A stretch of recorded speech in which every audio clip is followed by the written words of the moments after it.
primeiramente, você pode nos contar o porquê você escolheu fazer o curso de artes cênicas? Foi uma cadeia bem relacionada com HIV mesmo. Eu recebi meu diagnóstico e já estava decidida na época a largar um curso de comunicação na UNB.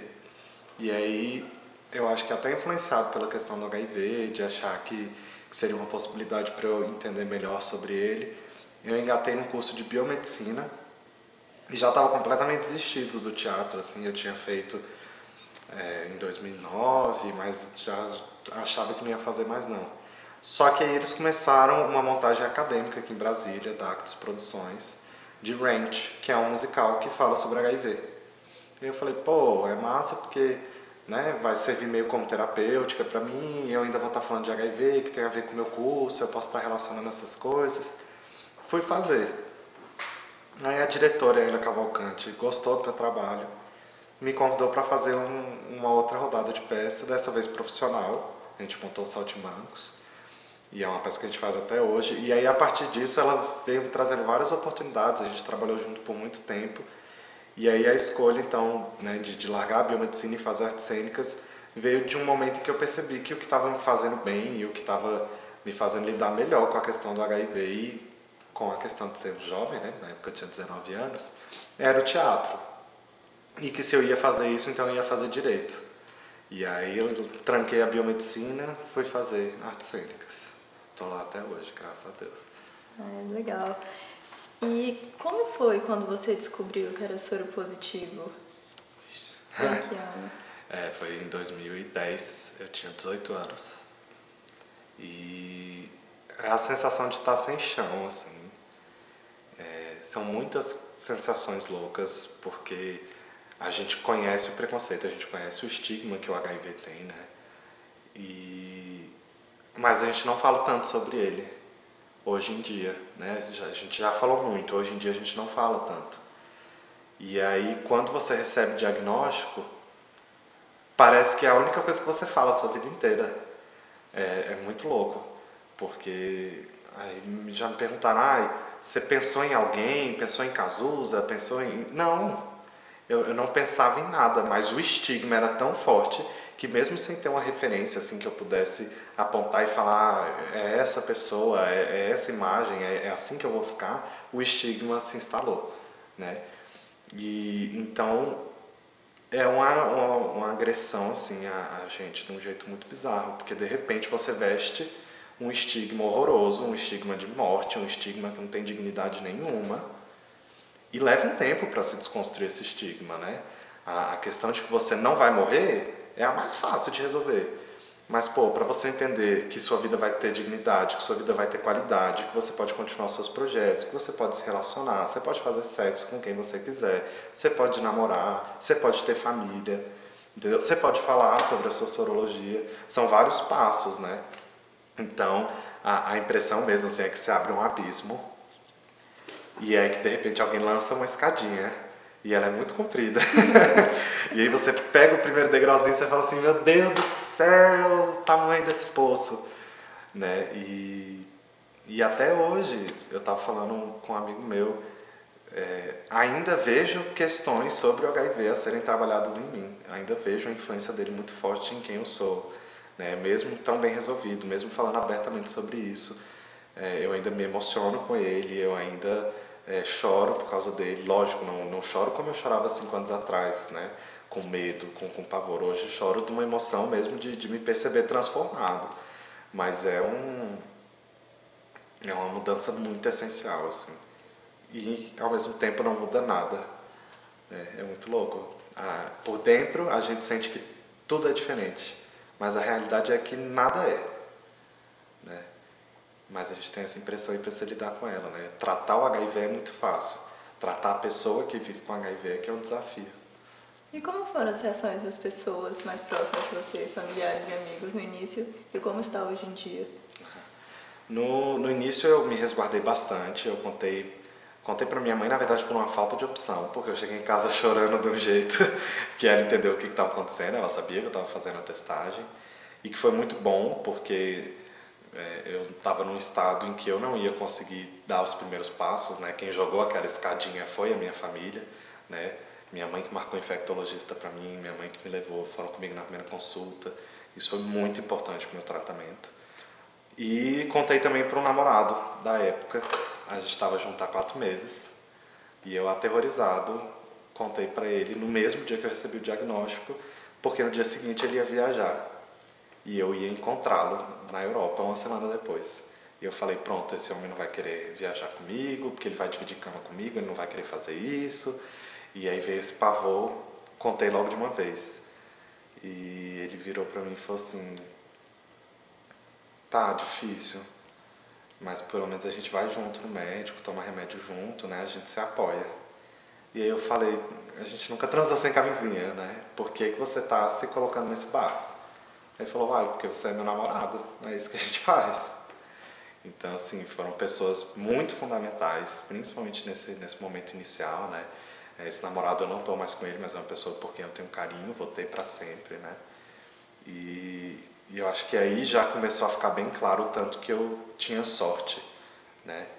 Que é uma sorte que foi aparecendo ao longo desses 5 anos e que hoje aparece ainda mais, né? Quando eu revelei lá no Facebook e comecei o projeto, a repercussão foi a melhor possível, né? Das pessoas entenderem que não é uma pessoa doente falando, né? Não é uma pessoa banalizando o HIV, não é nada disso, é uma pessoa celebrando uma luta, né? E reivindicando que a gente tenha uma sociedade e um espaço onde as pessoas possam travar essa luta em paz, porque a luta em si já é difícil. Agora imagina o que é a luta para alguém que tem que esconder remédio dentro de casa, né? O que é a luta para alguém que vai viajar com o namorado e tem que esconder remédio, né? A luta para alguém que recebe um diagnóstico e não se relaciona com mais ninguém, né?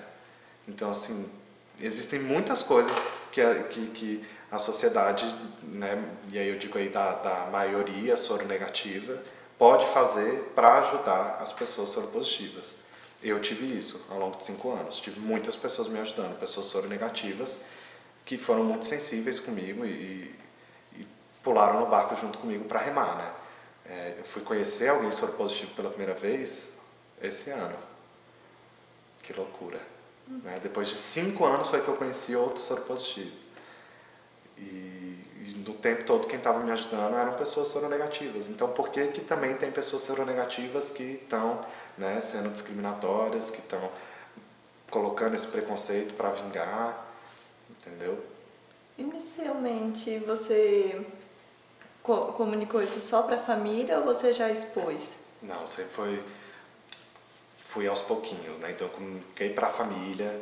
1 ano depois eu comecei a procurar alguns amigos específicos, né? Eu lembro que a minha estratégia era, em cada grupo de amigos, uma pessoa precisa saber.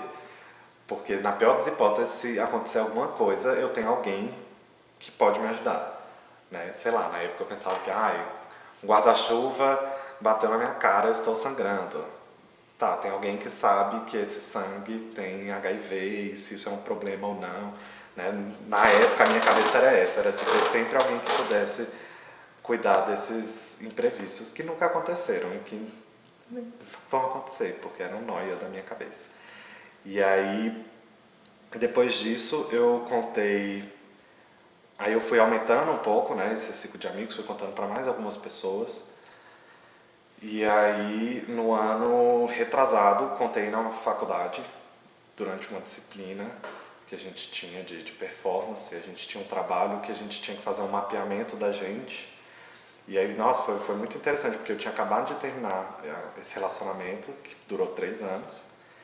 E aí pediram pra gente fazer um mapa da gente. E eu falei, pô, eu só posso colocar nesse mapa o que me representa eternamente, né? Não vou colocar uma coisa que me representa hoje e amanhã ela acabou.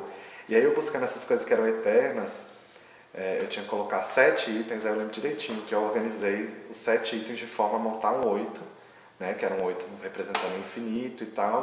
E na base disso tinha esse relacionamento que tinha acabado de terminar. E aí ao final eu cortava, era uma fita vermelha formando um 8, né? Eu cortava, falava, esse relacionamento terminou, a 7ª coisa que me representa então é o HIV, que é uma coisa com a qual eu vou precisar lidar para o resto da minha vida.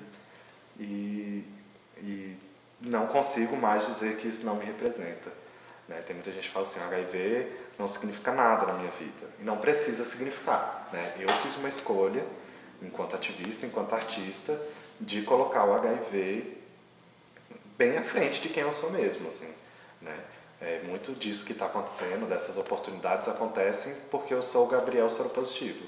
Talvez não estivesse acontecendo se eu fosse o Gabriel artista, né? Mas a oportunidade é importante, né? Passar a informação é importante, falar a respeito é importante. Então, eu estou me dispondo a isso.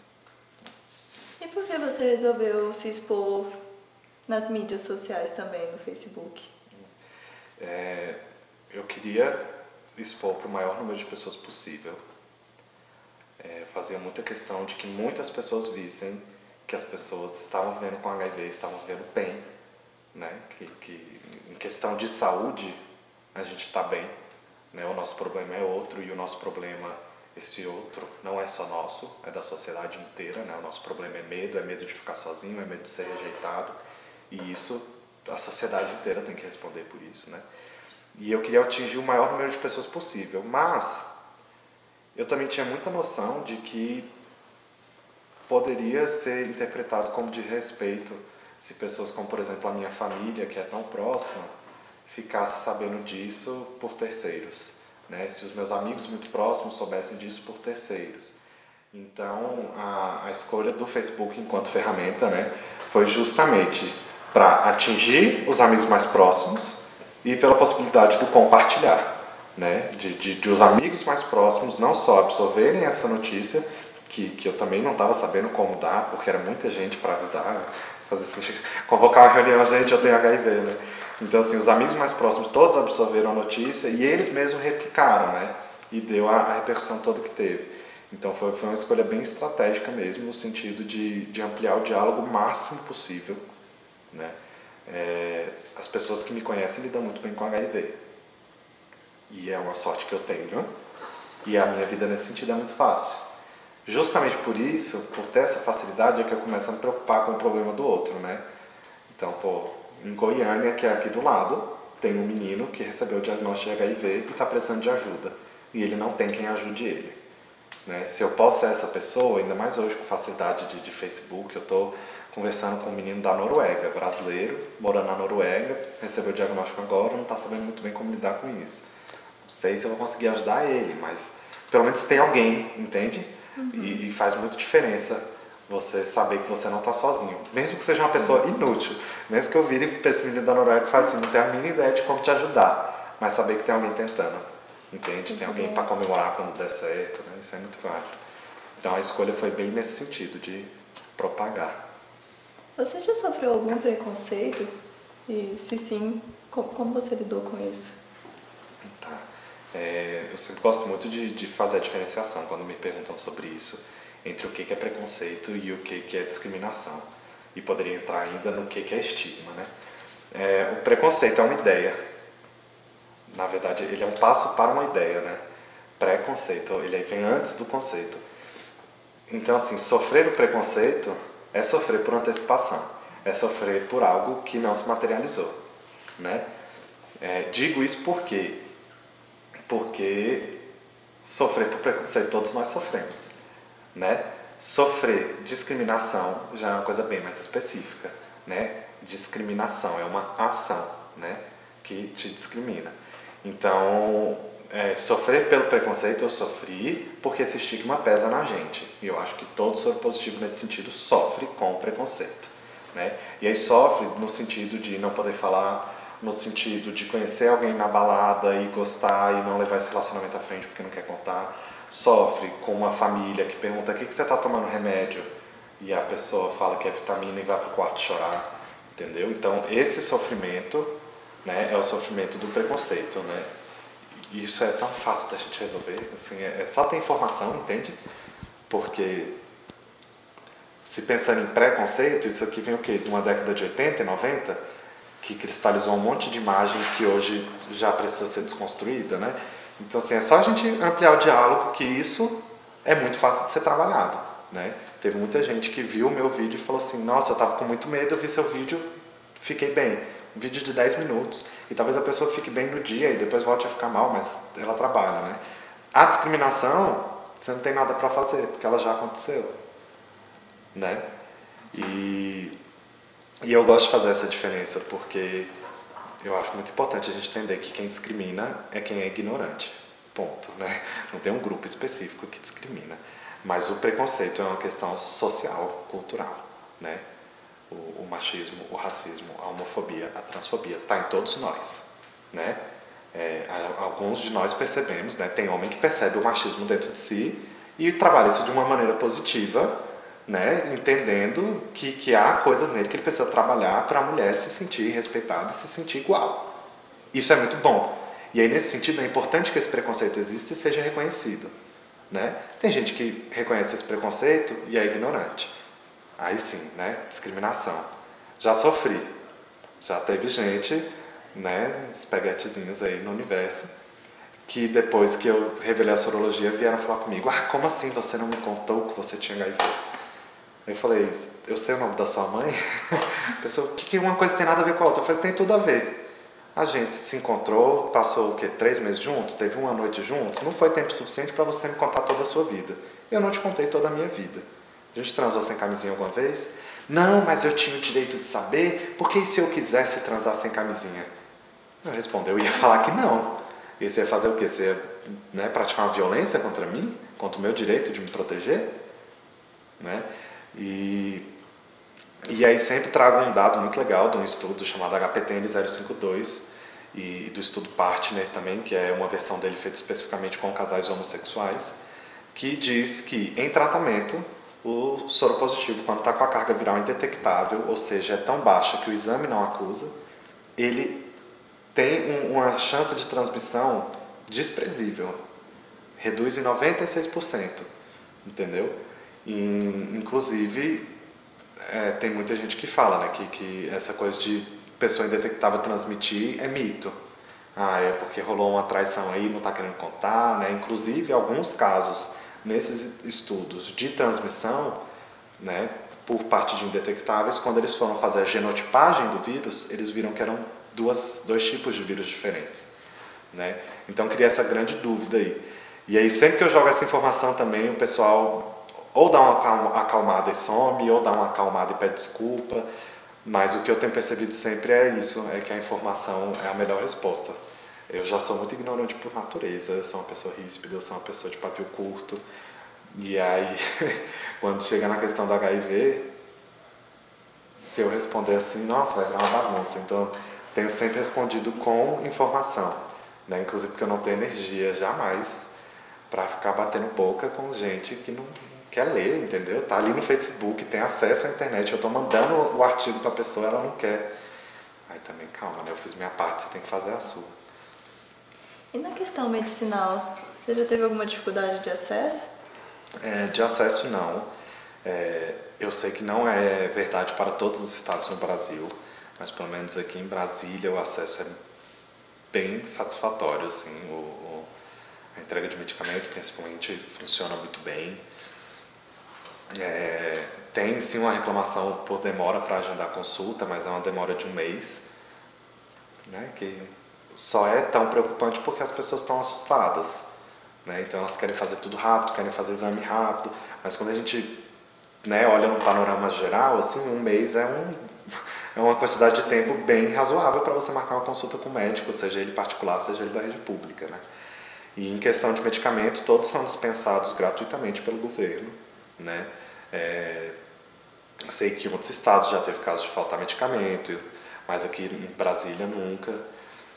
No máximo eles falam assim: eu não vou poder te dar 2 dispensas hoje, só vou poder te dar uma, mas faltar nunca tive, né? E o Brasil é referência no mundo inteiro para tratamento de HIV, né? O pessoal vem aqui aprender com a gente, leva a gente para fora para aprender com a gente, né? Tem brasileiros envolvidos na principal pesquisa pela cura do HIV. Então, assim, desde 96, se não me engano, o nosso tratamento é gratuito e a gente fez isso numa época em que ninguém fazia, né? Então, em questão eu volto àquilo que eu falei, né? Tratar o HIV é muito fácil. Tratar a pessoa vivendo com HIV é uma questão muito específica. Você já me contou que já teve algumas aceitações ou não aceitação em relação aos seus relacionamentos. E hoje em dia, como é que está isso? Ah, tá bem demais. Eu tenho um namorado, né? Já estamos juntos aí há 8 meses. E ele vestiu a camisa de um jeito que eu nunca vi ninguém vestir, assim. Ele é soro negativo, mas ele estuda comigo, é ele que faz a manutenção da página do projeto no Facebook, né? A gente tem tentado cada vez mais incluir ele nas atividades do projeto, para deixar bem claro, né, que não é um projeto do Gabriel, é um projeto dos Gabriéis, porque ele se chama Gabriel também. E muito sensível, assim, é uma pessoa, não tenho nem o que falar. E todos os relacionamentos que eu tive, né, desde então também foram muito tranquilos. Repito, tive muita sorte, né? Em todos os relacionamentos eu contei que tinha HIV e as pessoas falaram, ok, pega a camisinha e vamos, né? Não tem motivo para ser diferente. Então, mas acontece diferente, né, infelizmente. Então eu tive muita sorte, né, nesse sentido. E aí é muito legal também porque se eu sozinho, enquanto pessoa vivendo com HIV, faço um projeto, ele tem uma visão de uma pessoa que vive com HIV, né? E aí o que eu acho muito legal desse projeto é que ele tem uma visão de um casal que vive com HIV, né? O tratamento do HIV não é só de uma pessoa, ele é de um relacionamento, ele é de uma família, né? Por mais que não se conte, uma família estranha, um filho que todo dia às 7 horas da noite ele some com um copo d'água, né? A família sabe, a gente acha que esconde as coisas dos nossos pais, mas eles sabem, né? Então, assim, é uma questão que impacta amigos, impacta relacionamentos, impacta família, porque a princípio o que vem é o choque, é o estigma, né? Então é algo que precisa ser trabalhado em todos os níveis, né? Não só com o indivíduo soro positivo, né? Você pode nos contar um pouco sobre sua peça? Quando surgiu a ideia? O que é a peça? O projetinho. Em 2013 eu comecei a sentir vontade de falar a respeito, né?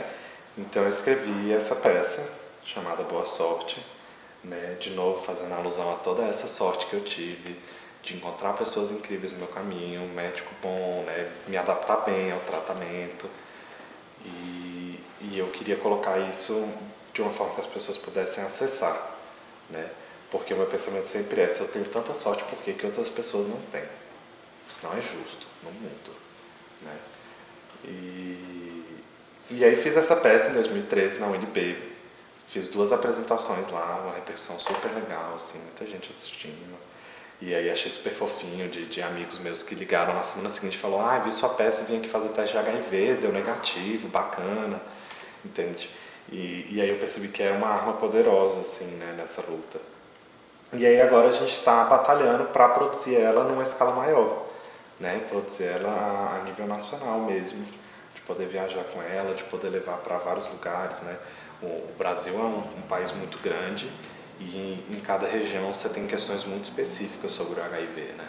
O HIV no sul não é a mesma coisa que ele é no norte, não é a mesma coisa que ele é no nordeste, né? Aqui no centro-oeste, o HIV em Goiânia não é a mesma coisa que o HIV em Brasília, né? Então tem questões muito específicas que precisam ser tratadas e precisam ser tratadas localmente, né? Então é um desafio aí que a gente está querendo que a peça dê conta de começar a atender. Mas é promover o diálogo.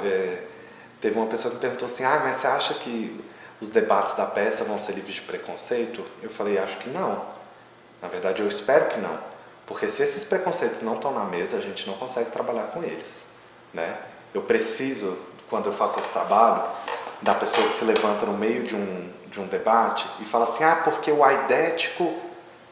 Porque aí eu posso virar para essa pessoa e falar assim, a gente não usa o termo aidético, isso é pejorativo, você está falando de AIDS para uma pessoa que tem HIV, que não necessariamente desenvolveu AIDS, você está colocando a doença à frente de uma pessoa que está na sua frente, precisando de ajuda, entendeu? Eu só posso trazer essas questões se elas são apresentadas, né? Então, na verdade, eu acho que o desafio é justamente o contrário, é que a peça não coloca as pessoas num lugar politicamente correto, entende? Tem HIV, você tá bem, né? Não precisa falar sobre isso. Não, precisa falar, porque eu tô bem de saúde. Mas tem várias outras questões que precisam ser trabalhadas, né? E tem pessoas que não estão bem de saúde com HIV, tem medo de se testar. E aí no que não se testa, descobre tarde. E aí já descobre com co-infecção, e aí vai ser internado, entendeu? A gente ainda tem pessoas morrendo por AIDS, né, em decorrência da AIDS. Por que não se testam? Por fim, você consegue, pra você, resumir o HIV em uma palavra? Eu sempre digo esquina, mas aí eu preciso explicar. E eu acho muito legal, porque tem essa história de Brasília não ter esquina, né? E aí eu falo que eu achei a minha esquina em Brasília. O HIV levanta duas questões que sempre foram tabu pro mundo, assim. Desde que o ser humano é ser humano, ele tem problemas para lidar com duas coisas, que é sexo e a morte, né? E o HIV, de repente, pega essas duas coisas e faz um cruzamento. E aí nós, portadores do HIV, a gente se vê exatamente nessa esquina, né? De olhar para um lado, olhar para o outro e falar assim, ok, como que eu me relaciono com isso agora? Já era difícil de me relacionar antes, né? Agora que essas coisas se encontram de uma forma tão íntima, por uma questão do estigma, né? E não por uma questão da realidade de hoje, como é que eu me relaciono, né? O que é o sexo para mim agora que eu tenho HIV? O que é a morte para mim agora que eu tenho HIV? Né? Então eu sempre falo assim, a esquina é aquele lugar onde a gente para e olha para dois cruzamentos, né? Para duas ruas. E apesar de tudo é um lugar lindo para se estar, né? Porque é contemplando a morte que a gente aproveita a vida, por mais louco que isso pareça ser. E eu não preciso nem falar do tanto que sexo é bom, as pessoas sabem, né? Por mais que elas não falem a respeito, todo mundo sabe que é bom, né? Quando você faz com uma pessoa que você gosta, que você está interessado, maravilhoso, né? Então é um lugar que não precisa ser de sofrimento, né?